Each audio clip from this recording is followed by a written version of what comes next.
Hello and welcome back to Widowed AF. You're here with your host, Rosie Gilmoss, and joining me today from Surrey, I've got Kathy Lockett. Hello, Kathy, and welcome to the podcast. Hi, Rosie. Thanks for having me. Well, thank you so much for joining me.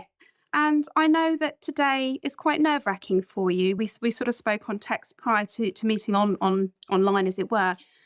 And I've just been sort of reassuring you, haven't I, that it's really terrifying for everybody, myself included, actually. So it does take absolute metaphorical balls of steel to come onto this podcast. And I think even the fact that you're here looking at me is a huge step. So Thanks. I'm going to ask you just to talk to the listeners now and to me, because I don't know very much about what brought you into this club. What I do know is that your husband, Tim, he died from suicide, didn't he? That's right, yeah. And prior to this record, we just talked a little bit, and I said it still really is the ultimate taboo. And we've had a couple of people who have bravely come on and spoken about this, and it never ceases to sort of jar me, John, when he's editing it, and our listeners, because it still feels unfathomable that this can happen. And I suppose the power is in sharing these stories and talking about it. And this is how we ideally, limit how many more times it happens, you hope. Absolutely. So, and I think that you're very brave to come on here and do this. So, Kathy, I'm going to ask you now, if you wouldn't mind, just to tell us all a little bit about what happened. Okay. So it is a story about suicide, but it's sort of a bit more complicated because just about 8 months before Tim took his life, he left us. So there was a lot of emotional stuff going on. But I think actually it'd be fairer to go just back a little bit further, if that's okay. You start wherever you like, my love. This is your story. Thank you. So about 5 years before he died, we met when we were teenagers. We had a really fantastic marriage. We had 2 beautiful sons. We were doing a big house renovation. And as far as I knew, everything was tickety-boo. And I thought we were blissfully happy. Tim told me every single day, actually, almost up until the day he died, that he loved me and that we were all that mattered, meaning me and the boys. But about 5 years before he died, we were actually in the car together somewhere without the children. And he said to me, "I've got something to tell you. I'm suffering from depression." And I was absolutely gobsmacked because I hadn't noticed anything different about him. So I actually, in reflection now and at the time and over the last few years, I've thought that I really let him down a bit because I didn't notice what was wrong, but he was very good at masking it. Anyway, he told me that he had got to the point where it was so bad that he'd seen a doctor and he was taking some medication. And I was really upset because I sort of rather naively, not knowing anything really about depression and mental health issues, I felt like it was my fault that I hadn't made him happy. But I kind of reacted in quite an angry way at the time because I also felt a bit like he hadn't told me and he hadn't shared it with me and all the rest of it. Anyway, he had the medication already. He sort of, I guess maybe in part because of the way I reacted, it was then something we didn't really talk about. So he just carried on taking the medication. He seemed absolutely fine. Every so often I would say, all good. And he'd be like, yeah, I'm fine. The medication's working a treat. And that was that. So we trundled along for another 5 years, absolutely fine. And then I just suddenly started to think something's not right. And I said to him one day, something's wrong. Are you still taking the medication? I can tell something's changed. And he said, yeah, I am, but I just don't think it's working so much anymore. What you see is true. I'm really struggling again. And then a few things happened all at once. He worked in the fire service and he went to a job which was a really horrific job that involved a little boy that was in an RTA and he died at the side of the road, and it was really, really awful. And obviously these guys do that sort of stuff not all the time, but more than anyone should have to. Yeah.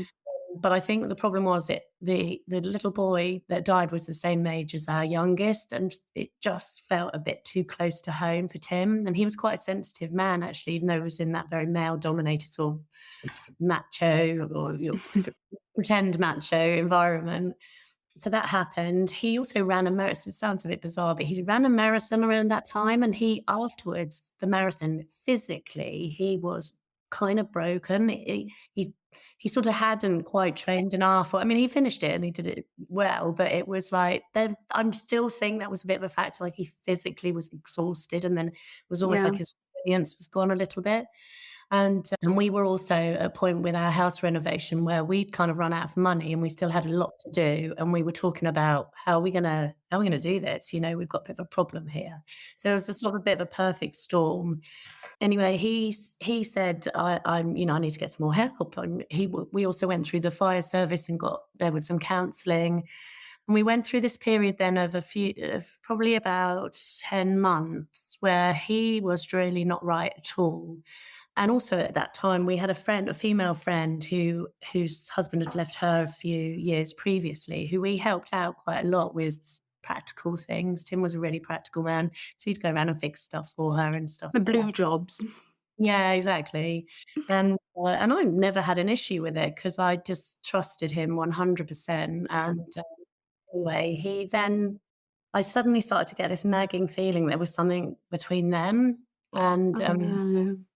yeah, so I challenged him and he denied it. And his health was really going downhill massively. And then he announced that he was going to leave. He was going to go and stay with his folks for a bit and get some space. That was really tough. I had to explain to the boys, but still at that point, he was saying there's nothing going on. And then in the November of 2014, he came to the house one day and he said, I've been lying to you. There is something going on with this woman. I think I've got feelings for her. And I was absolutely crushed.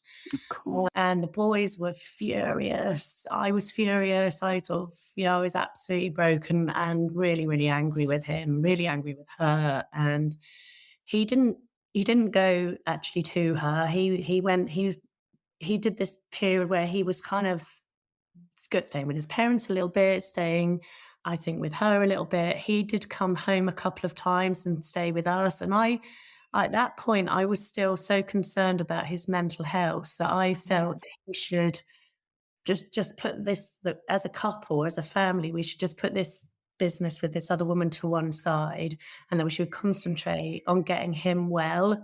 And then if he still felt like he needed to not be with us and be with her, then at least he knew he was making that decision with his head in the right place. But that's not what happened. Eventually, he sort of went completely and, he took all his stuff and all of that. And then, yes, that was in the November. The Christmas was really difficult because the boys, they were 16 and 12 at that time, I was just 15. going to ask how the boys were at this time. That's a very difficult age, isn't it? Because I imagine Yeah, they were quite angry with him. we were really angry. And my eldest, neither of them saw him for about 6 weeks, 8 weeks, I forget exactly. But my eldest then did see him. Then my younger son Joe did as well, but it didn't go quite so well with Joe. And I think when Joe got back, he was sort of really quite confused about it all. And I did say to them all the time, you've got to try and have a relationship with him. And then in the new year, I started to think, look, if this is what you want, we need to sort of start talking about how it's going to look. Well, if we're going to split, then, what we're going to do, what are the arrangements, what we're going to do about the house. We had this half finished house, but it was a house that we loved and we really didn't want to move and all that. So there was lots of difficult conversations. We both saw solicitors. We sort of started a conversation about what it might look like. Ben, my eldest, saw him a few times during that period, but it was quite sporadic. And then in the July, Ben had just finished his GCSEs. I had an opportunity. I should probably go back a little bit. There was a couple of times during that period that I was so concerned about his stability that I called his mother and said, look, I really am very worried that he's going to do something stupid. He had talked about taking his life to me before he left. So I just couldn't. It's one of those things where you can't believe it could actually happen. Yes. And I also wrote to his GP. I never got a reply, but I just wrote a letter because I knew that he was the medication when I was when we were together. They were increasing the dose, and then it was Mhm. making feel bad, the side effects, so he would reduce it himself, and he was sort of trying to self-medicate with alcohol. Yeah, it was all a bit of a bloody mess, to be honest. In the July, things for me sort of I felt a bit calmer in myself. I'd actually started to get my head around the fact that I was gonna be a single woman again, and I was gutted, and I still loved him. I still do, of course, but I just thought, "You've got to get your head around this. You can't be one of these." I was 43. I thought, "I can't be one of these women that's bitter and twisted. I'm gonna have to maybe go on a date," or just like, and I think there was probably even a little bit of me that thought, "Well, I'll show him," Yeah, I I can did. understand that. Yeah, so in the July, I had an opportunity to go away for a few days with some girlfriends. So 4 of us went down to Brighton. The boys' relationship with him was still sketchy. So, and Joe, the youngest, was too young to be left just with Ben. He was only 12. So my mum and dad came to my place and we're going to stay with the boys, walk the dog and stuff like that while Yeah. I was away for a few nights. And that's when he did it. He went to work, and they sometimes had a thing in the fire service, if they're overmanned on the county, they'll let someone go home that sort of almost get like an unexpected night off. Mm. And he was given that opportunity that night, and he went back to his mum and dad's house. Apparently, it was they have like an annex on their house, and he spent the evening in there listening to music. He absolutely loved music, and and then when it got quite late and his parents were going up to bed, he gave his mum a massive hug and said everything's going to be all right, and went back to the room. And in the morning, they came down and found him, and he'd taken his life during the night. But Oh of my course, I goodness. wasn't with my boys, so my mum and dad were with my boys. Actually, by the time Tim's father called my house, that my youngest Joe had gone off on a day out with some family friends, quite a way away, so sort of like a motor racing event thing. So he was out of the house, and Ben was there with his girlfriend, and the phone went, and it was my father-in-law, and he told my dad what had happened. So it's a massive problem for me because I wasn't there to Mm. be a buffer between the news and the boys, well, Ben anyway. So Ben was told straight away by my I was going to parents. say, did your parents tell him straight away? Because for them, that's an enormous They were just so conversation. shocked and devastated themselves, and of course, Ben saw that something massive had just been told. So he just said, "You've got to tell me, you've got to tell me, what is it?" And at 12, you can't No, fudge it, can you? And you may have heard in my yeah, episode, it was I did it when the police came, and it caused no end of trouble really with me having, the trust barrier was broken. So yeah, you're right. You do have to tell the truth in these situations. But goodness me, what a it thing to. should have been me, that's why I felt it should have been. Yeah, I get that. Yeah, and then I had to get back from Brighton, which is about 2-hour drive, so my dad called me and said, he bless him, he said, "You need to come home." And I said, "Why?" And he said, "You just need to come home." And I said, I'm not getting off the phone until you tell me." I thought it was the boys. Yeah. Said, "Oh, you've got to tell me what's happened." And he said, "Tim's died. He's hung himself." And I was just like, "Fuck." Yeah, screamed, cried. I had my lovely friends with me, and I don't really know. I can't. I sort of it's quite a blur, that bit, and it's quite. I see it in the third person, if you know what I mean. So Oh, yes, I know. yeah, that's a bit of a thing, I think, isn't it? It's like a coping strategy. So I don't ever see it as me. It's this person that looks like me that was having, a massive screaming fit or whatever in the Mm. hotel room. And they got me home, and by the time I got here, well, we've moved now, but by the time I got to the house, my parents were obviously there, my brother was there, and Joe, my youngest, it was Ben that was 16 at the time that was there. Joe, the 12-year-old, was out. We Oh, then didn't. sorry, I misunderstood that. Yes, sorry, I do Yeah, apologise. I got the wrong child. I'll do that to yeah, my own. yeah, we got to.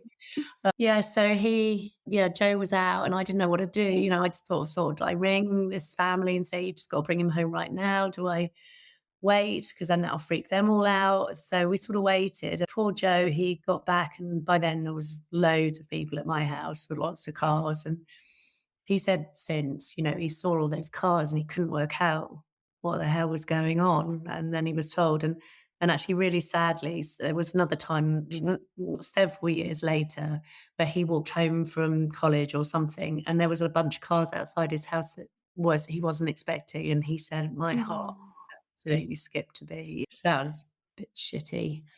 Yeah, so that's kind of what happened, and then it was just all so complicated afterwards because of this other woman. And for example, when we went to the inquest, she was there, no. yeah, and no, I mean, I've hated her for years, but I don't now. I actually feel a little bit sorry for her because I think she was someone who wanted to be with someone, and Tim, was a really lovely bloke, so I don't blame her for trying to give it a go. But I sort of struggled for a long time of, how important was she to him compared to how important were we?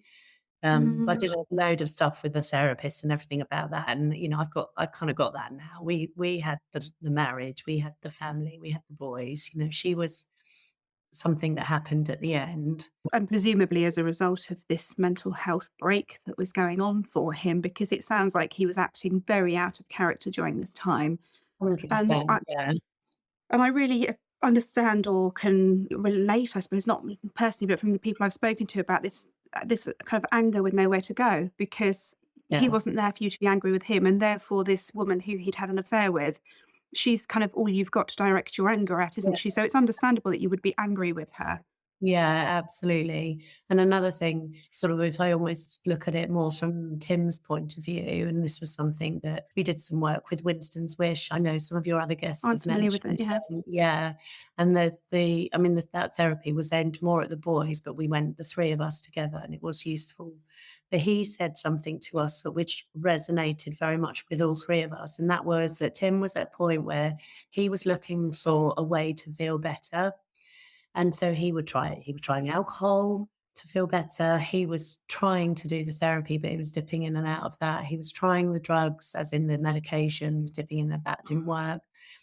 Exercise, he did do this marathon and things. So, and obviously there's quite a lot of research to say that can be really good for your mental health, Yeah. but nothing was working. Nothing was making it go away. And she was another thing that he was trying, if you know what I mean. So, Yeah. and in the end, my honest belief is that that didn't work either. Otherwise, he wouldn't have done what he did. He actually just ran out of doors. This guy, that the therapist said, if you think about it as a series of doors, try this, doesn't work, try that, doesn't work. And then in the end, you get to the end, have an affair, that doesn't work. Right. I've got no more doors left. And he will have felt that he'd burnt his bridges with you, that he'd behaved in a dishonourable way. His boys were angry with him, presumably Yeah, mutual friends thought badly. You can they did. see how, yeah, you can see how Yeah. this kind of closes in, can't you? Yeah, they did, and he definitely did feel that, and it was true. People did. I mean, our friends were so shocked because people would say to me when he first left, before he passed away, they said, "Of all of our friends, you're the couple that we thought that was least likely to happen to. He is the man that we thought was the least likely man to mess about away from home." And he really was. He was just a absolutely devoted father and a very loving husband. And, my nieces and nephews adored him. But as you say, I think he got to a point where he thought, I've royally fucked up here and there's no going back. And in some ways, a part of my guilt, and everyone that's touched by suicide knows that there is guilt, and you almost Of just have course. to accept that as part of the grief. But part of my guilt is I was bloody cross with him. So I was saying, no, you're not having the house. And Mhm. I, I've got to figure out a way to make sure the boys have stability. And you need to, that means that you have to live in a small house, then off you trot. Or why don't you go Mm. and move in with your fancy woman? And I was saying stuff like that. So now I've got to live But with that. understandably, of course, I mean, like, it's easy for me to say you mustn't beat yourself up. And I'm sure that your therapist and your friends have said the same time and time Yeah. again, but it's Yeah. virtually impossible. But, Mm. you didn't know. You didn't know that his mental health had got to this point. So and Um, you were rightly angry. So, yeah.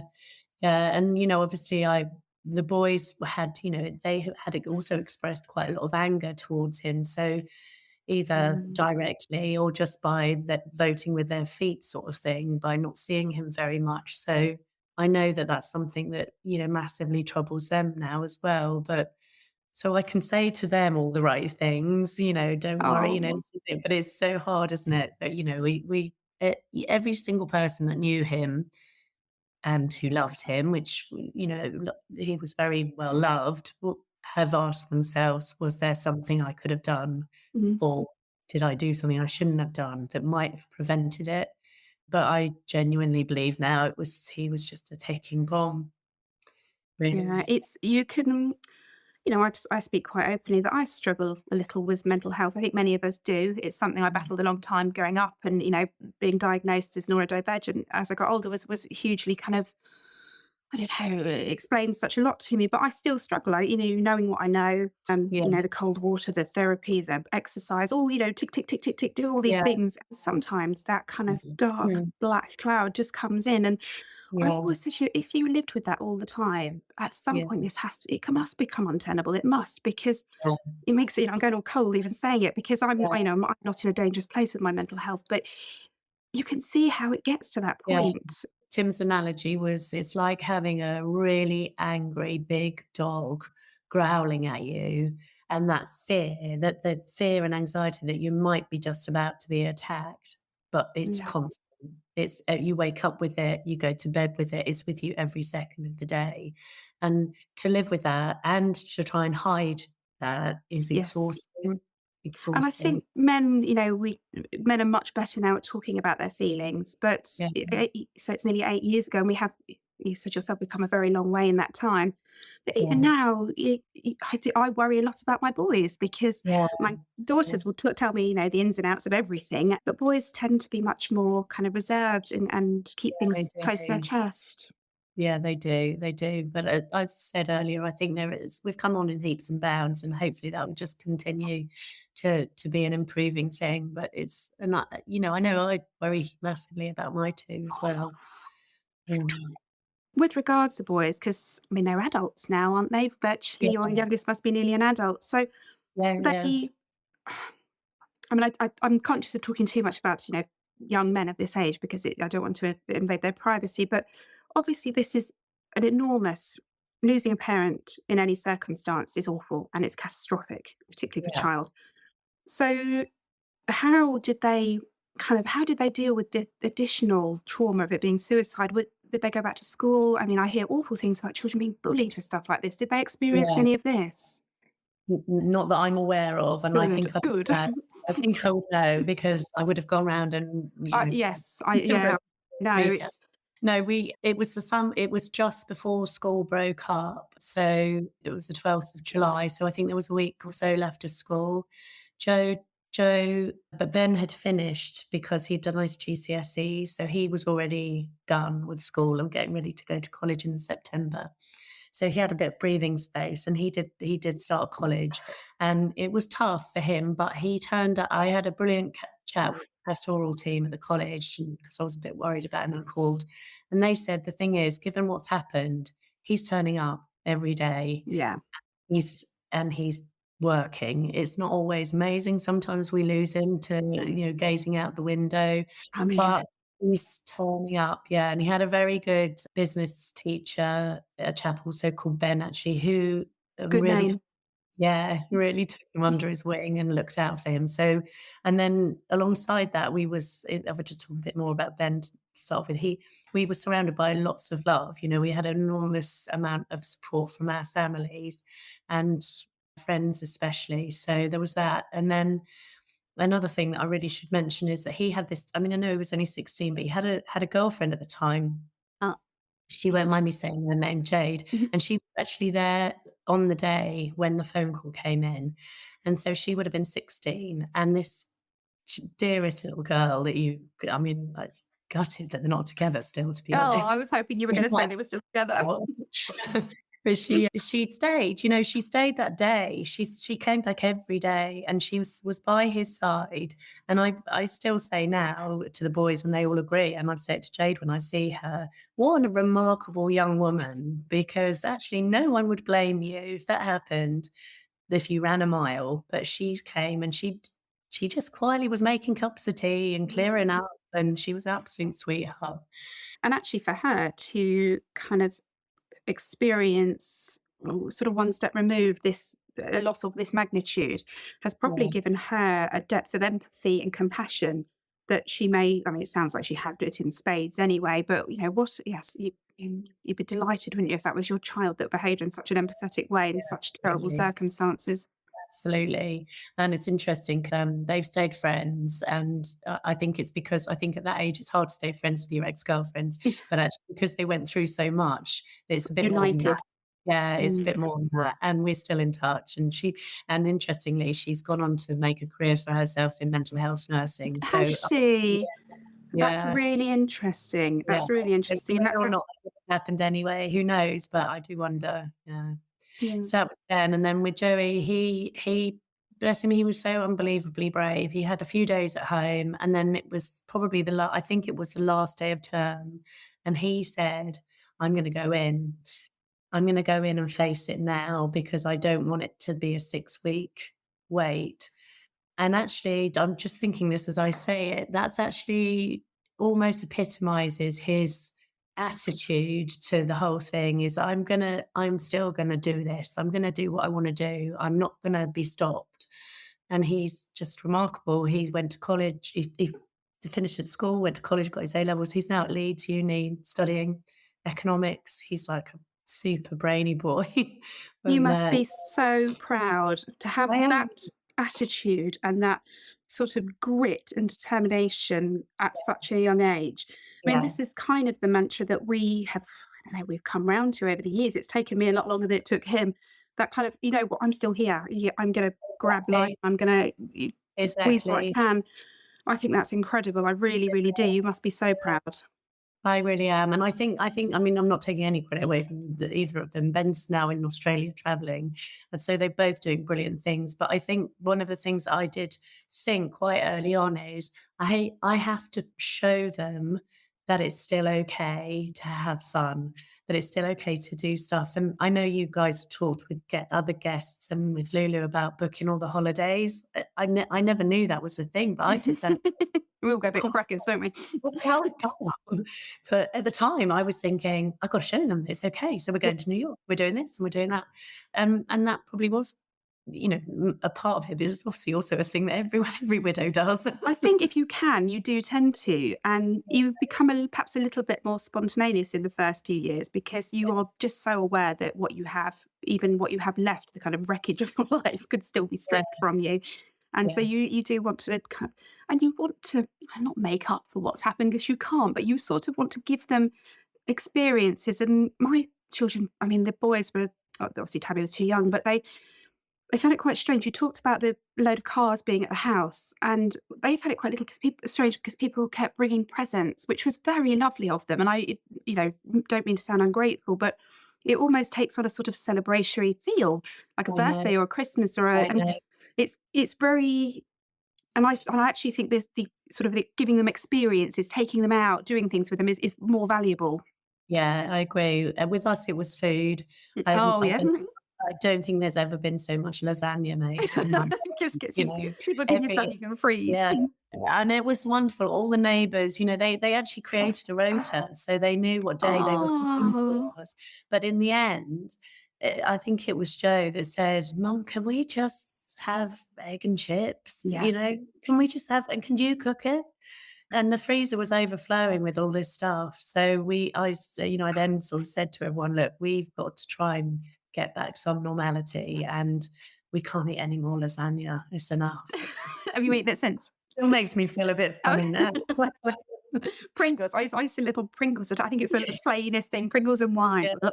yeah, yeah, Now, I wanted to just ask you, we talked at the beginning about suicide having this real sort of taboo. People find it very difficult to talk about. We don't really want to acknowledge it exists. And the result of this is that you can feel a little bit stigmatized by it. And I yeah. wondered if you'd had any experience of this. Did people sort of treat you differently because of the nature of how he died? Or, I mean, it's not like you've got anything to compare it to, I imagine, but I just wondered No. if you'd encountered anything. Yeah, I mean, there has been things. I mean, there's some things I know you've talked before about insensitive, stupid things that people bed. And there's been a little bit of that, I remember meeting one s- sort of friend, and she said, "Is this worse than when he left you?" Wow, okay. Yeah, and I was like, Yeah. "Yeah, just yeah, Yeah, my margin." kids have got no dad. Yeah, it's worse. It's quite a bit worse, yeah. And I'd also remember, I think it would have been quite early on, in certainly in the first few weeks, my mum was around, which was a lot at that time, and she said, "Come on, let's go walk down into Farnham to the shops and get a Boots or something. Let's just do something normal." And we met someone who I knew, and they stood there and said, "Oh my God, I've heard. I'm so sorry. I'm so, so sorry." And I cried, of course. And then we walked off, and I said to Mum, "I really just wish that people wouldn't mention it. Why do they feel the need to mention it?" And then we did the Boots thing, and we were walking home. We bumped into someone else, and they didn't mention it. They just went, "Hi, how are you?" And walked off. And I was furious. Do you know what? I I was was wondering what you furious, were going to say yeah. then. And I said to my mum, "I just can't believe they didn't mention it." And she was like, "What is it that you want? I What do you don't know. don't want it to have happened?" Yeah, That's that's what what I I want. I want. want for my husband not to be dead and for this not to happen. Exactly, exactly. So, and sort of talking about the taboo, I guess quite early on, I sort of made a bit of a promise to myself that I would never lie about it. I Yeah. felt like I would be doing him a disservice if I did do that, because he said when he was unwell, it feels like it's the last taboo for a man to say, "I'm really poorly with depression," because, and his words, I'm paraphrasing, but he would say, "It's fine to be gay now. It's fine to dress in women's clothes. You can change your gender." All of those things, people are like, "Yeah, no worries, go for it, love it." But if you say, "I'm really sick with depression," a tumbleweed moment. Yeah. Uh, so I felt that when, after it happened and the sort of dust had settled a little bit, that I really owed it to him to be really honest if people asked me. And it's happened lots of times, and it is an absolute conversation stopper. Oh, absolutely. It's But one thing to even say I'm widowed, but then they go, "Oh, what happened?" And everyone does, which I'm of slightly course amazed they at. do, and particularly when you're young, because people are it's almost a morbid fascination, and do you know what? I do it myself because and Yeah. it's all you how did they die? Because it's almost like we're kind of weighing up our mortality. Yes. If you're fit and well and you've got cancer, like, well, oh my God, does that mean I'm vulnerable? And you Yeah. do. It's It's sort of, like when someone says they died of lung cancer, we always did immediately they go, smoke? "Smoke." Mhm. Yeah, 'cause you wanna know that they did, Mm. really. So, no, you don't, and that's okay then. I'm saying, oh, it's an awful thing we do, but actually, it's human nature, isn't it? It's we that sort of fear of Yeah. our own mortality. So, yeah, and people sort of say, I had something quite recently when I went on holiday, and, she's quite a nice lady, and she said something about, "What happened to your husband?" And I said, "Oh, I'm not married, I'm widowed. I'm not divorced, I'm widowed," or something. And she Mm. said, "Oh, what happened to him?" And I said, deep breath, "He died by suicide." And she said, "Oh, that's a bummer." Yeah. I mean, understatement, but I'm kind of like, it's laughable, isn't it? So actually, I just thought, poor woman, and she will have gone back to her hotel room and gone, oh my God, she "Ma, will have what thought of. am I thinking?" Yeah, so it's fine. But it is. I dropped the dead husband bum on a school mum this morning, who obviously wasn't aware, and we were just walking the dogs, and I think I said, "Oh, for a blood test," and then health anxiety, blah blah blah, because I'm my. And it just sort of, Yeah, and she just yeah, sort of looked at me and she said, "Oh, I had no idea." She said, "But you always look so kind of happy." And I was like, "I just think of a swan, yeah. Think of a swan. yeah, There's a lot of frantic yeah. pedaling going underneath the surface." Yeah, and I have people say that to me too. How are you so happy? How are you so involved in, I am a social person. I go Mhm. out all the time and I love it. And I sort of think, well, I was always like that. That's the one thing. So losing your husband to suicide or anyway doesn't change your personality. And two, I'm still here. And Yeah. well, I'm not gonna hide away. And some people might find that a bit uncomfortable, but I've Well, do got you a know what I life. say? I say fuck 'em, because Welcome. you deserve to be heard and you deserve to be seen and you deserve to grab onto the kind of this glorious, messy adventure we're all on called life, because you're Uh, right, you are still here. And it is really, really sad and tragic that Tim is yeah, not. But for you yeah. to kind of curl up into a ball and, give up as well, what's the justice? What's the point in that? I was just gonna say, and then not only have the boys lost their dad, they've lost their mum to an Yeah. extent as well, so that can't happen. So, and No, also, and you have to dig very, very deep. You do. And I can very much relate to this leading by example thing. I can remember mm, taking tabs to, gosh, baby yoga, baby massage, baby singing group, all those sorts of things, because I was very aware of how like little sponges small babies are.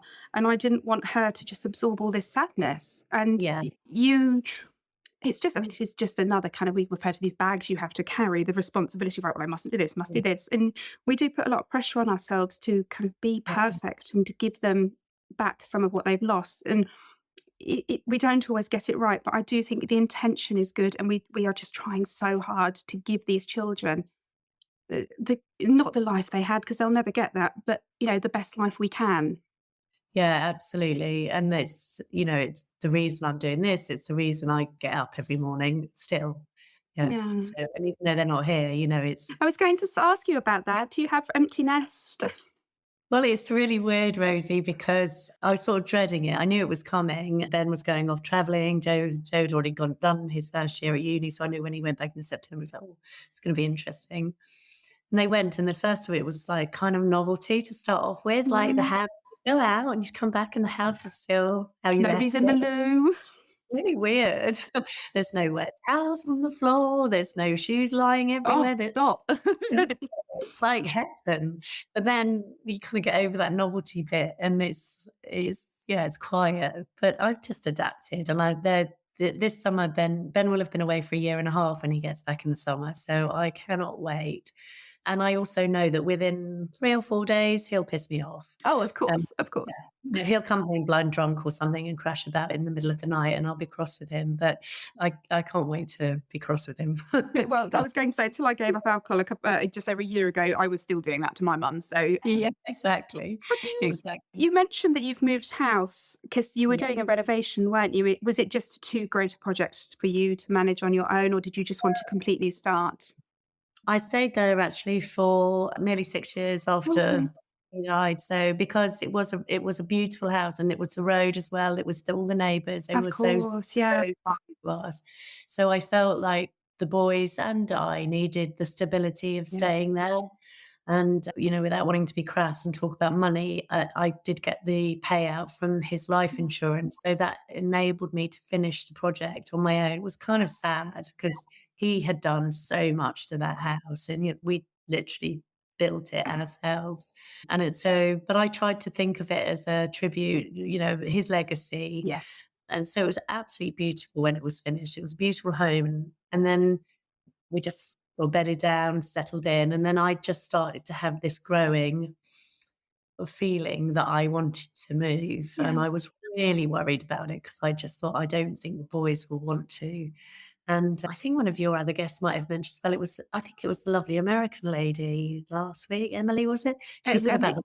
the garden, and she said the garden was beautiful, but every time she went out there and saw more weeds, she felt like she was failing. Yeah. And oh my God, that resonated with me so much because the garden at my old house was beautiful.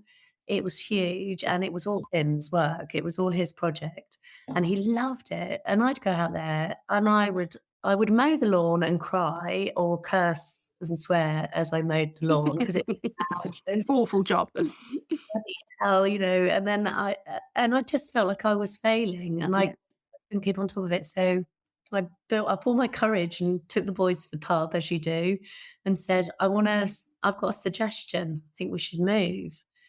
I'm like, God, I'm so brave. I've said it. And they both went, yeah, that's a great idea. It's always the way, isn't it? The more you build these conversations up, the less bothered Yeah. they are. Yeah, and so we've come to it's another project, which is bizarre, but I think it's just within me to keep doing up You're a these glutton houses. for punishment, aren't you? Yeah, totally. Yeah. The house we're So in was a big, big project, and I always say it's like the fourth bridge. We've been here 3 years now, and I'm like, I keep looking, going, "Oh God, that needs painting again." yeah, yeah, exactly. But I just want to just mention you mentioned that you didn't want to be crass and talk about life insurance, and I think that's another area that we shy away from speaking about because people yeah, have a very prescriptive idea that we're going to suddenly come into this great load of cash and we're going to, spend it on Botox and new boobs and things. And of course, that's not the case. This is a safety net to give us a little bit of time. And Exactly. Ben was the main breadwinner in my family, and I had to wait quite a long time for life insurance, and it was very bloody scary because Yeah, my options were I mean, I managed to sort of higgledy piggledy run his business, but I couldn't see how I could either go back to working in London or stay at home with the children, and you feel very, very pulled. So, yeah, life insurance enables you to have some more time to make those choices, exactly.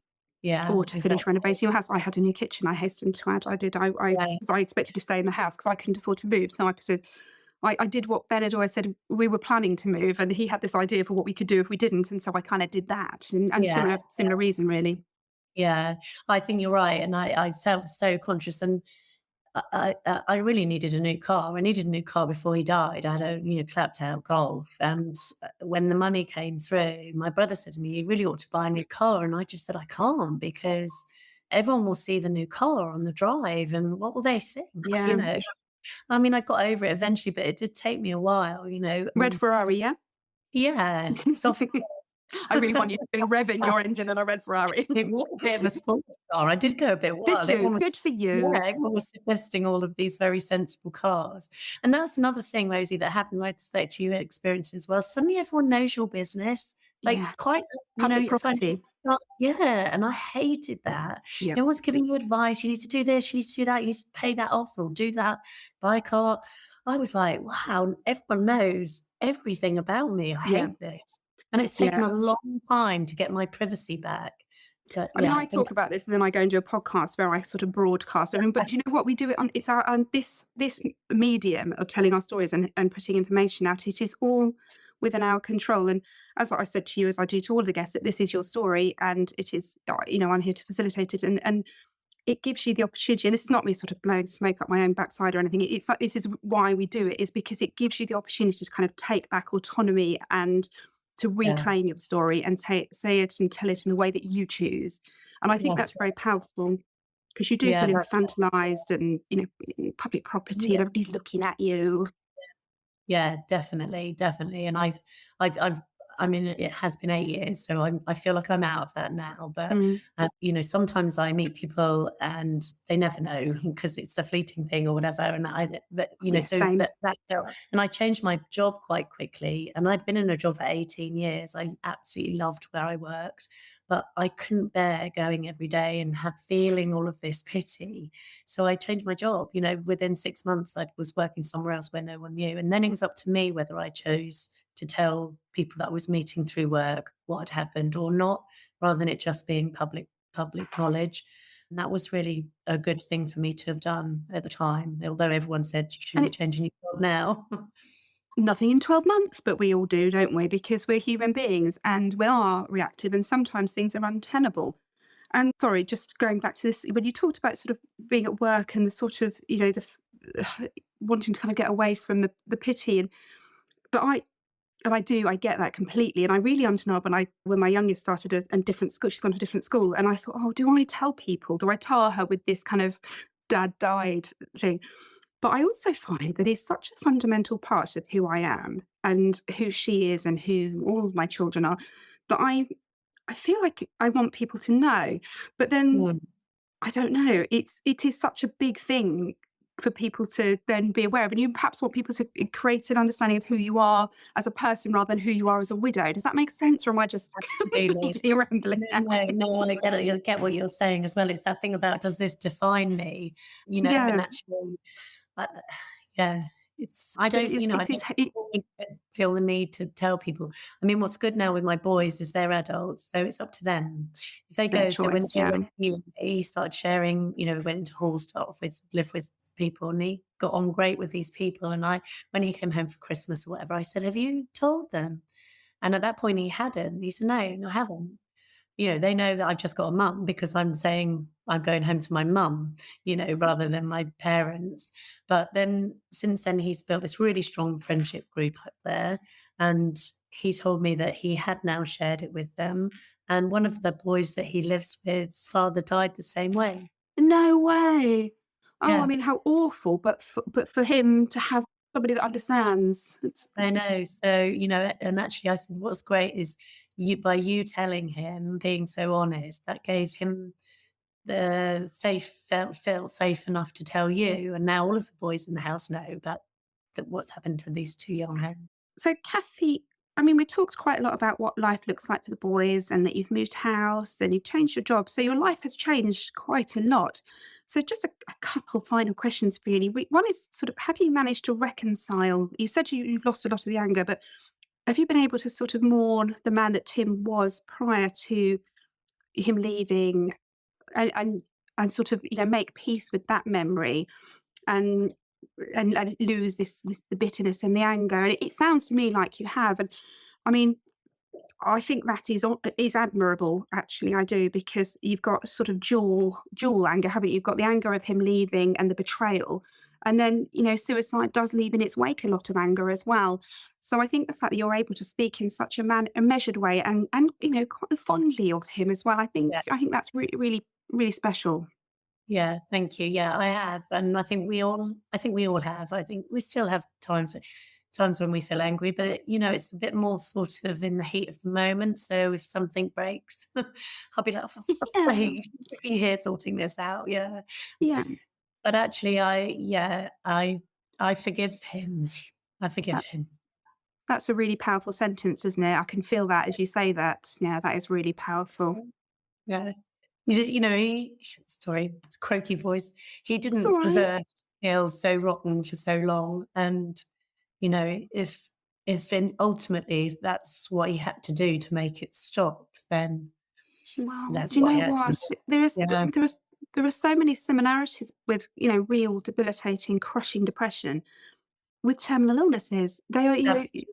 Yeah, it's there's so many parallels. because you often Um, hear people say, "I'm ready to go. I'm ready to go. I can't deal with it anymore. My body's done."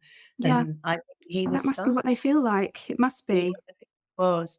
Yeah, so we celebrate the man that he was, and actually all of the family, extended family as well, still both the boys look very like him, very like him. So I know that it feeling.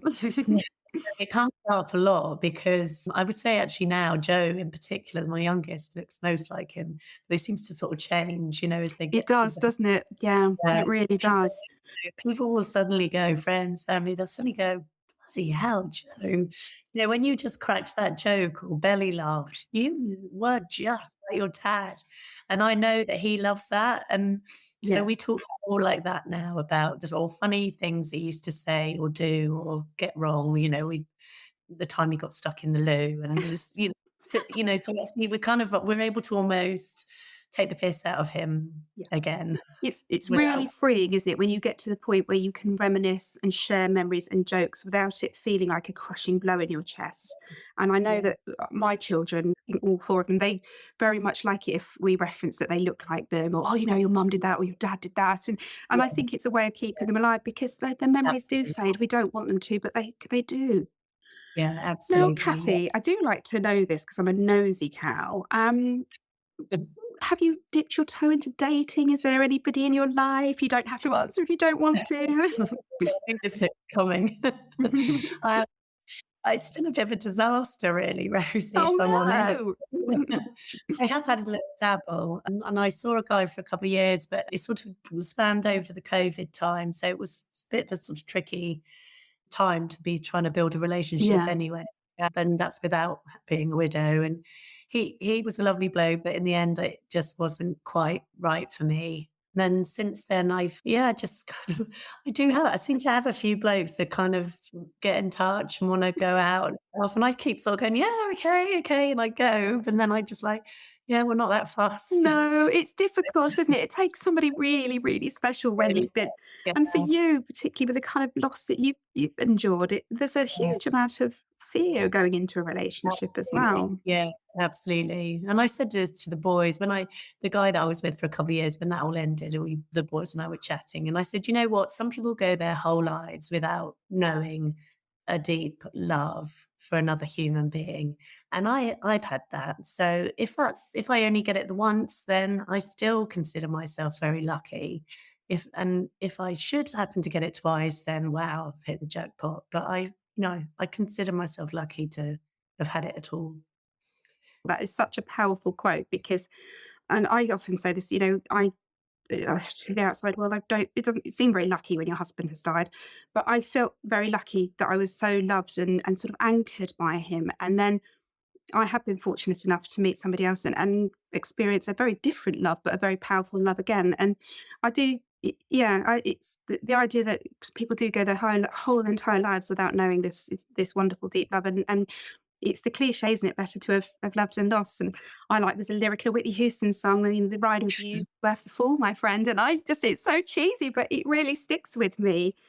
No, it's Uh, true. It's true. So, and well, I do have a lot of love in my life. So it's not, I don't have that kind of romantic love, but I feel very loved every and that's day. what matters, isn't it? It doesn't really matter where it comes from, so long as you have got love in your life, and that is what kind of keeps us going. Oh, Absolutely. Cassie, it's been really, really lovely to talk to you. I knew so little about you before, and I feel that I've just learned so much about you and about Tim and about the way that you have been handed this enormous tragedy, but you have not let it destroy you. And I know for listeners, I've got friends who've been widowed by suicide. So I've seen it. I've seen how awful it is and how agonizing and how isolating. And I've also seen the courage it takes to get back out again. And I want to just extend to you my respect, really, because to do what you've done and get these boys through the very difficult adolescent years and to have the open narrative that you seem to have with them, that you talk to them, you talk to them about the relationship that broke down after their dad died. I think that is just, I just think it's wonderful, and I wish that you hadn't had to go through this, the three of you, but I'm very glad that you've had each other to navigate through. Well, thank you so much. Thanks for giving me the opportunity. Well, I think what you've just said is very, very, very important, and we do need to talk about it. And I just want to say, if anybody who is listening has been affected, please do reach out to us because mental health is such a huge issue, and the more we talk about this, the more we shine a light on it. And shame can't live in the dark, can it? No, absolutely not. So just be brave and talk to Yeah. someone. Yeah. Yeah.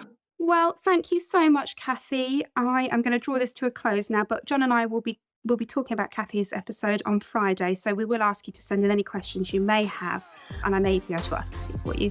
But for now, thank you so much for joining us today, and as always, just be kind to yourselves.